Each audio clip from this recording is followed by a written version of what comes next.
સુરત સહિત સમગ્ર રાજ્યમાં માસૂમ બાળકો નરાધમોનો ભોગ બનતા હોય છે, ત્યારે શહેરમાં આવેલા પાંડેસરા 5 વિસ્તારમાં પણ વધુ એક શર્મજનક ઘટના સામે આવી।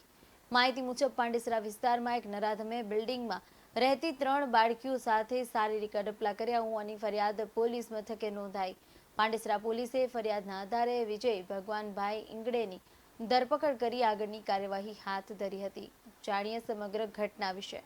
ગઈ તારીખ 9/5/2024ના રોજ પાંડેસરા પોલીસ સ્ટેશન ખાતે એક ફરિયાદી બહેને પોતાની 8 વર્ષની દીકરી તથા તેમના બિલ્ડિંગમાં રહેતા અન્ય સાહેદોની બીજી 2 7 વર્ષની અને 6 વર્ષની દીકરીઓ, કુલ ટોટલ 3 દીકરીઓને શારીરિક અડપલા કરી અને વિજય ઇંગોળે કરીને નામનો એક ઈસમ છે એ ભાગી ગયો છે એવી ફરિયાદ આપતા ગુનો બાળ અત્યાચારનો હોય અને પાંડેસરાના પોલીસ ઇન્સ્પેક્ટર શ્રી નાઓએ તાત્કાલિક આઈપીસીની વિવિધ કલમો તથા પોક્સો એક્ટ હેઠળ ગુનો નોંધી અને આરોપી મૂળ વિજય ઇંગલેનો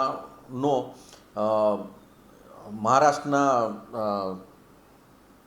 અકોલાનો વતની હોય તાત્કાલિક એક ટીમ મહારાષ્ટ્ર રવાના કરેલી અને બીજી 3-4 ટીમો જે લોકલ પાંડેસરાના વિસ્તારો છે તેમાં આરોપીની તપાસ કરવામાં આવેલી।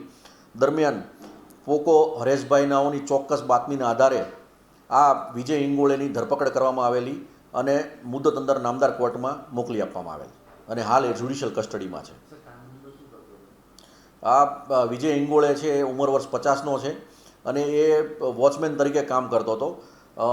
આનંદો હોમ્સ ડુંડી ગામ ખાતે એમના 2 દીકરા રહે છે, ત્યાં એ જમવા માટે જતો હતો અને એ દરમિયાન આનંદો હોમ્સના પાર્કિંગમાં એણે આ કાંડ કરેલું છે। BS9 TV ન્યૂઝ સાથે પરેશ રાઠોડ, સુરત।